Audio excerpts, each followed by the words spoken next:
Hello, this is Somin, and today I'm going to talk about the amazing flower facts that you might did not expect.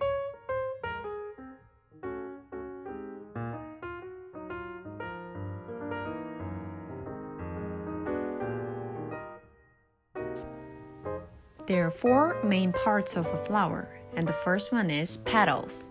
It is the black part of the flower, also called a corolla.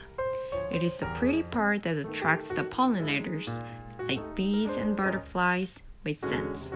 Since they are attracting some insects, they need to be colorful. Petals are red, pink, yellow, white, purple, violet, blue, and etc.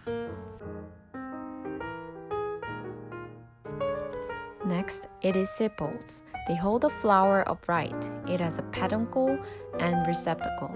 Peduncle is a stem below the flower, and the receptacle is a thickened part that supports the flower the most.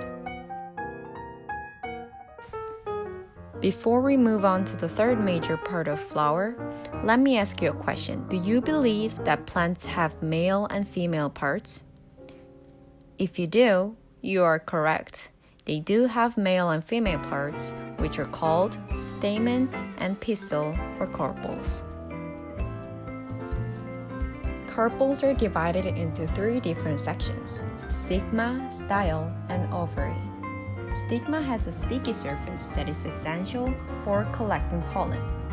When it does, fertilization starts, which means to start reproduction. Style upholds stigma, and at the base of the flower, there goes ovary.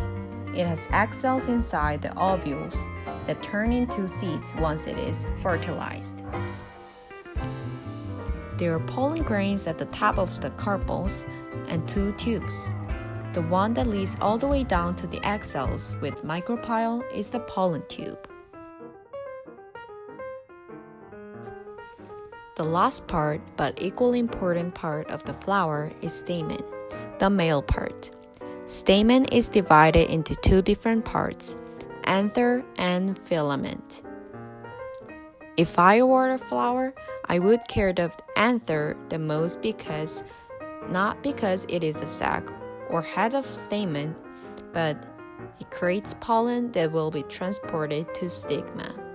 And filament holds anther just like style from carpels. Perfect and imperfect. I didn't expect to use these terms about flowers, but here I am. Perfect and imperfect flowers are sorted by the parts that are contained by. Flowers with both male and female parts are perfect flowers, and if they have only one of them, it is an imperfect flower. The other unfamiliar terms to use are complete and incomplete. You know that flowers have four main parts, but not all of them do. Incomplete flowers have one or more less parts than four.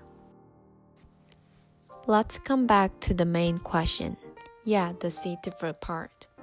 To make the fruit that you want, flowers should bloom, and most importantly, they should be pollinated.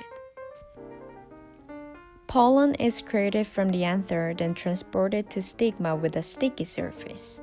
After that, it goes down to the ovary and ovulates through the pollen tubes inside the style. Male reproductive cells are transported to the female egg cells. Once it is delivered, ovules grow as a reproductive seed either within or without fruit. The pollen can be transferred by pollinators or by wind. Angiosperms and Gymnosperms are both vascular plants, but only Angiosperms produce both flowers and fruit that seeds are enclosed in. Gymnosperms, like pine trees, have seed contained within cones, but the fruits. So corn, roses, and all the fruits that you can see are included in Angiosperms, and the plants like pine trees are Gymnosperms. Gamete cells are the smallest part of the female flower reproduction parts. Fertilization provides the other half, resulting in production of a new cell called the zygote that continues to develop and become an embryo. Gamete means marriage in Latin. Did you know that a flower can bloom more than once from the same stem? Inside the corolla are the pistils, stamens, and sepals that surround the flower organs. The flower's female parts are arranged so that certain chromosome cells, called gametes, can be fertilized to start making seeds for more flowers. Flowers can change their sexuality from male to female or reverse, while some have both of them. Gymnasium, and another word for carpels, means house and woman in Greek and Latin. Ovary is from Latin for little fruit, and ovules means little egg.